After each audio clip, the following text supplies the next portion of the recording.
ये कहानी केवल मनोरंजन और शिक्षा के उद्देश्य से बनाई गई है। किसी की भावनाओं को ठेस पहुंचाना उद्देश्य नहीं है। अरे पिंटू, ओ पिंटू, क्या कर रहे हो? चलो बाहर आओ, हम लोग होलिका दहन की तैयारी कर रहे हैं। अरे बस 2 मिनट में आया। मैं तो कालू के लिए स्पेशल रंग बना रहा था, उसे चमेली को अपने रंग में जो रंगना है। कहते हुए वो हंसने लगा तो बबलू को भी हंसी आ गई। फिर बबलू इधर उधर देखने लगा, उसे कालू कहीं भी नजर नहीं आया। पिंटू, तुम ये जो कालू के लिए मेहनत कर रहे हो वो है कहाँ? अरे कहाँ होगा, खेतों में गया है। इस बार अपने पिता के साथ बहुत मेहनत कर रहा है। उसे अपनी शादी के पहले हर हाल में अपना घर मुखिया जी से वापस लेना है। हाँ, उसकी दादी की जब तबीयत खराब हुई थी तब उसने घर दादाजी के पास गिरवी रखा था। देखना इस बार फसल बेचने के बाद वो घर वापस ले लेगा। हाँ, मैं भी यही चाहता हूँ। मैंने उसकी मदद करने की कोशिश की मगर वो माने ही नहीं। चल जाने दे। हो गया रंग तैयार या अभी बाकी है? हाँ हो गया, बस चलते हैं। इस बार होली बहुत स्पेशल होगी। मैंने माँ से कहकर तेरे लिए भी गुजिया बनवाई है। साथ में मिल जो गुजिया खाने का स्वाद है वो अकेले कहाँ। रंग खेलने के बाद गुजिया खाने से तो रंग खेलने का मजा 2 गुना हो जाता है। उसकी बातें सुनकर पिंटू हंसने लगा। वो लोग पिंटू के घर से निकल चौराहे पर आ गए, जहाँ गांव के लोग होली का धन्यवाद के लिए लकड़ियां जमा रहे थे। वहीं बबलू की दादी और मुखिया जी की पत्नी होलिका की पूजा कर रही थी। दादी, हम लोग हर साल ये होलिका दहन क्यों करते हैं? कितनी बार बताऊं तुझे, ये सिर्फ होलिका दहन नहीं है बल्कि बुराई की अच्छाई पर जीत है। होलिका को वरदान था कि अग्नि उसे नहीं जला सकती, इसीलिए भक्त प्रहलाद को मारने के लिए उनकी बुआ होलिका उन्हें लेकर आग में बैठ गई थी। मगर भगवान की कृपा से प्रहलाद बच गए और होलिका जल गई। तब से हम लोग हर साल होलिका जलाते हैं, मगर न जाने क्यों लोगों ने होलिका दहन के त्योहार को होली के रंगों से जोड़ दिया। अरे होली का असली मजा तो वही है। नहीं, मुझे होली नहीं पसंद। ये आप क्या कह रहे हैं? वही जो तुम सुन रहे हो। कहते हुए उन्होंने होली का दहन किया। गांव के सभी लोग एक दूसरे को बधाई दे रहे थे। सभी के चेहरे पर त्योहार की रौनक थी, मगर मुखिया जी थोड़े से परेशान नजर आ रहे थे। अरे क्या हुआ, आप इतने परेशान क्यों हो? मुझे सभी गांव वालों से जरूरी बात करनी है। सब लोग पंचायत में मिलो। अरे क्या हुआ, कुछ तो बोलो। बोलो ना, क्या हुआ? सभी लोग उनसे पूछ रहे थे, मगर उन्होंने किसी की बात का कोई जवाब नहीं दिया और चुपचाप पंचायत भवन में चले गए। गांव के सभी लोग उनके पीछे पीछे वहां पहुंचे। सुनो रे सुनो, आज आखिरी बार समझा रहा हूँ, इस गांव में मेरी इजाजत के बिना पत्ता भी नहीं हिलता। इस बार होली पर रोक है। यदि कोई होली खेलते हुए पकड़ा गया तो सीधे 500 रुपए जुर्माना और उस परिवार को पंचायत में जवाब देना होगा। उनकी बात सुनकर पूरी भीड़ में सन्नाटा छा गया। सब लोग एक दूसरे की तरफ देख रहे थे, क्योंकि होली का त्योहार बच्चे हो या बूढ़े सभी को बहुत पसंद आता है। और इस बार मुखिया जी ने होली खेलने से ही मना कर दिया। मुखिया जी, ये क्या कह रहे हैं आप? त्योहार है, बच्चों का मन टूट जाएगा। कम से कम बच्चों को तो होली खेलने की इजाजत दे दीजिए। मन टूटे या सपना, इस बार कोई भी होली नहीं खेलेगा। 2 दिन के बाद मुझे शादी में जाना है। पिछली बार होली के इतने पक्के कलर मुझे लगा दिए थे कि मैं होली के बाद 3 दिन तक घर से बाहर नहीं निकला था। मेरी इतनी बेइज्जती हुई थी। इस बार ना रहेगा बांस, ना बजेगी बांसुरी, कोई होली नहीं खेलेगा। पर मुखिया जी, कोई परवर नहीं, जिसे होली खेलनी है अपने घर में खेले। गांव की गलियों में कोई भी होली नहीं खेलेगा, समझे तुम लोग? अब मुझे इस बारे में कोई बहस नहीं चाहिए। कहते हुए वे पंचायत से चले गए। गांव के लोग सोच में पड़ गए कि क्या सच में इस बार गांव में कोई होली नहीं खेलेगा। अरे मुखिया काका की ये कैसी जिद है? यदि उनको होली नहीं खेलनी है तो वो अपने घर में रहना, होली के दिन बाहर ही ना आए। सबको क्यों घर में कैद कर रहे हैं? हाँ यार, मुझे भी कुछ समझ में नहीं आ रहा है कि उन्होंने ऐसा क्यों किया। अरे वो तो तेरे दादाजी हैं, तू बात कर, शायद कोई बात बन जाए। नहीं, जैसे तुम लोगों को उनसे डर लगता है, मुझे भी उनसे डर लगता है। मैं कोई बात नहीं कर पाऊंगा। मुखिया जी के फैसले से असंतुष्ट सभी लोग अपने अपने घरों को चले गए। मुखिया जी अपने घर के आंगन में बैठे थे।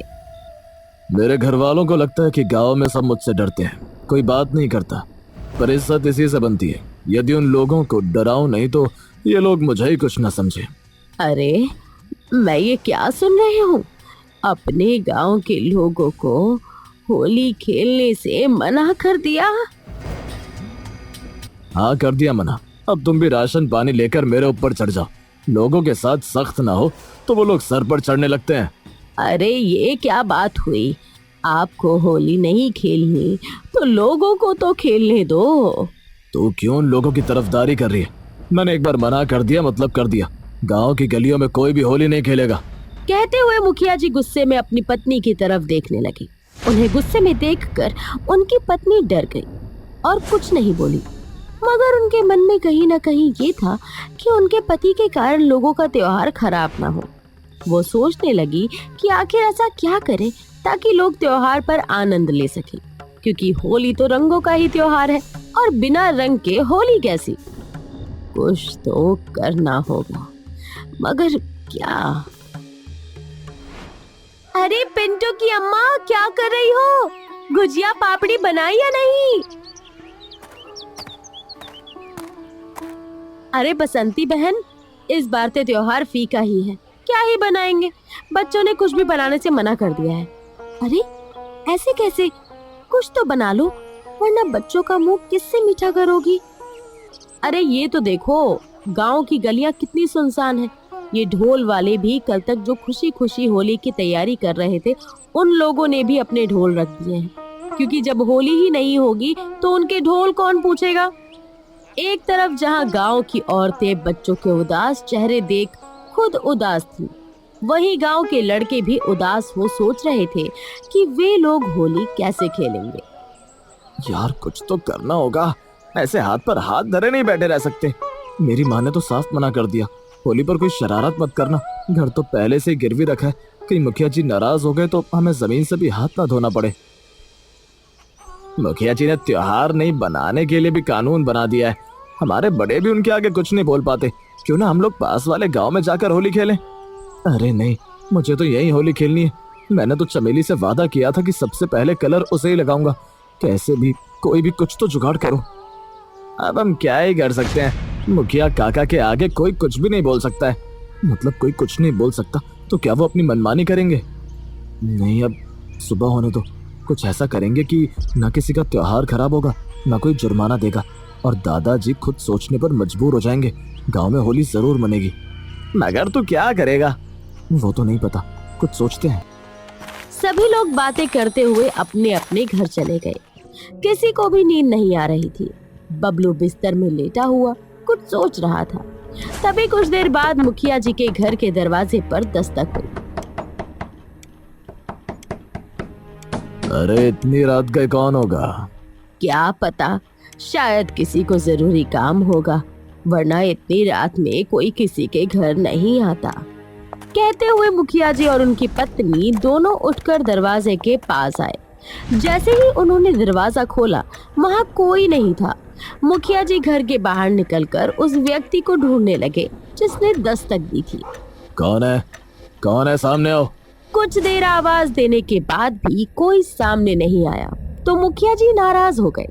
वो अपनी पत्नी की ओर देखते हुए बोले, अब तो लोगों को रात में भी चैन नहीं है। चलो, शायद कोई मजाक कर रहा होगा।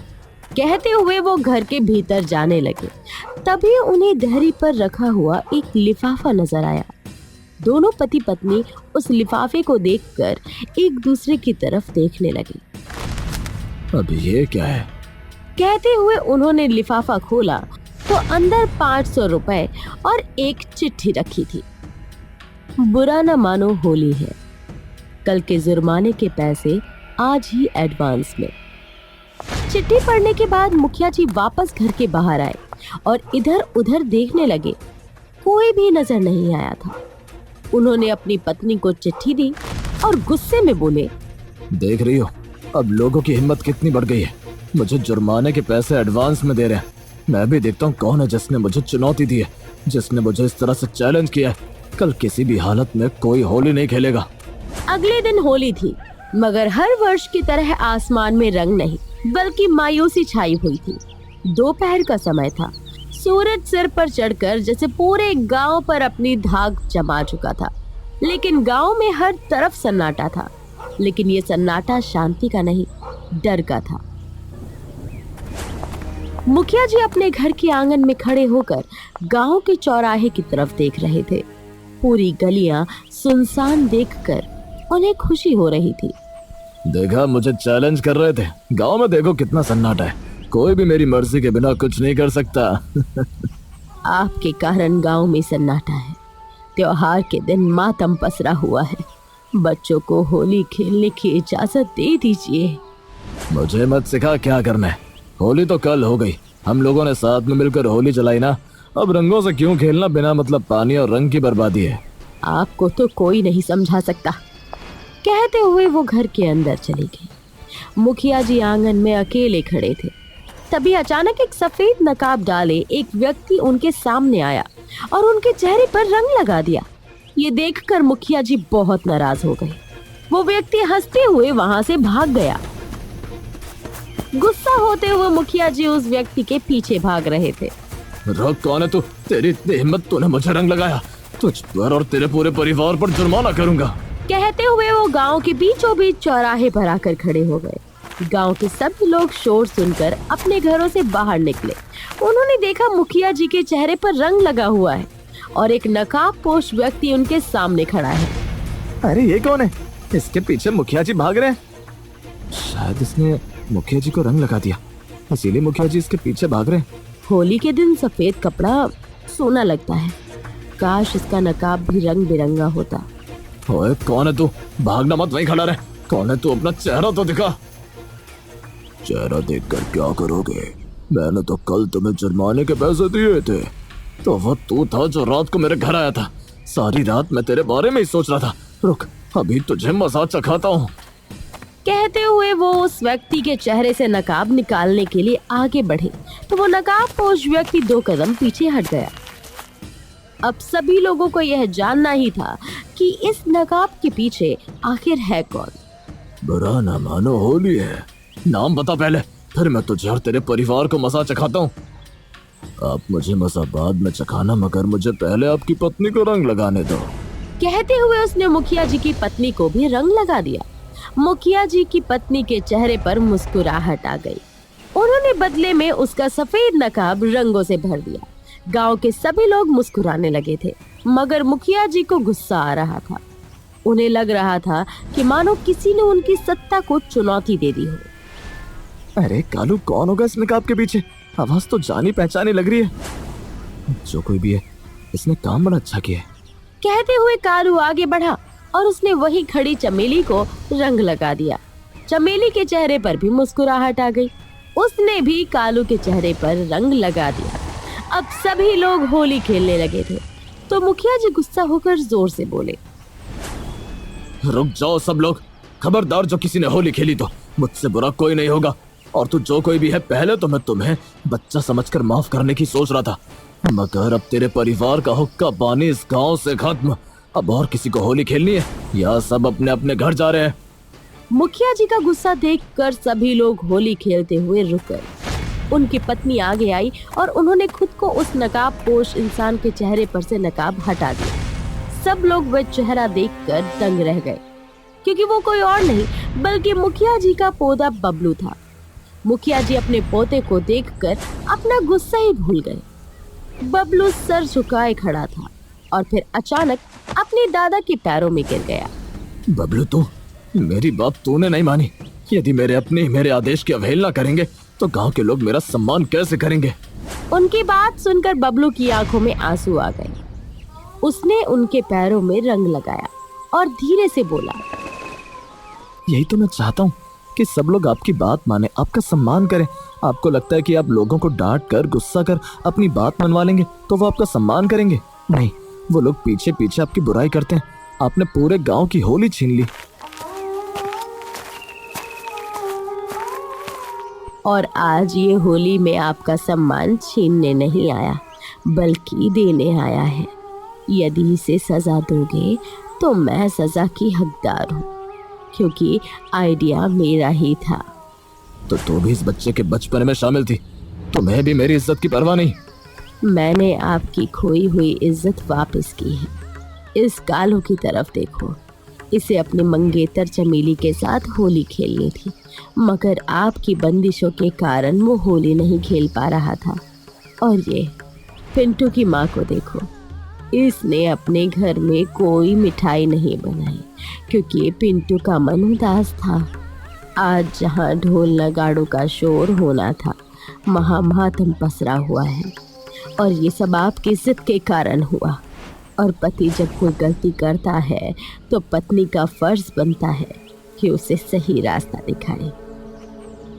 अपनी दादी की बात सुनकर बबलू धीरे से मुस्कुराया और अपने दादाजी के पैरों से उठकर उनको गले लगा लिया। फिर उसने धीरे से गुलाल अपने दादा के माथे पर लगाया। आप मेरे दादाजी हैं। बचपन से लेकर आज तक आप मेरे रोल मॉडल रहे हैं। आपका अपमान करने के बारे में मैं सोच भी नहीं सकता। यदि आपको मेरी इस बात का बुरा लगा हो तो मुझे माफ कर देना। बचपन में आपने मुझे सिखाया था, होली का मतलब गुस्सा और नफरत नहीं होता, प्यार होता है। मैं बस आपको वही याद दिलाने की कोशिश कर रहा था। कहते हुए बबलू रोने लगा। उसकी बातों से मुखिया जी को अपनी गलती का एहसास हो गया। मुखिया जी का हाथ कांपने लगा। उन्होंने चारों तरफ गांव के लोगों को देखा। उदास बच्चे, बुझी आंखें, सभी होली खेलना चाहते थे। अब मुखिया जी की आंखों में भी आंसू आ गए। गलती हो गई मुझसे बहुत बड़ी गलती हो गई बेटा। मुझे आप सब माफ कर दो, मैं गुस्से में अंधा हो गया था। कहते हुए उनकी आवाज टूट गई। उन्होंने आगे बढ़कर अपने बराबर के फत्तू को रंग लगाया।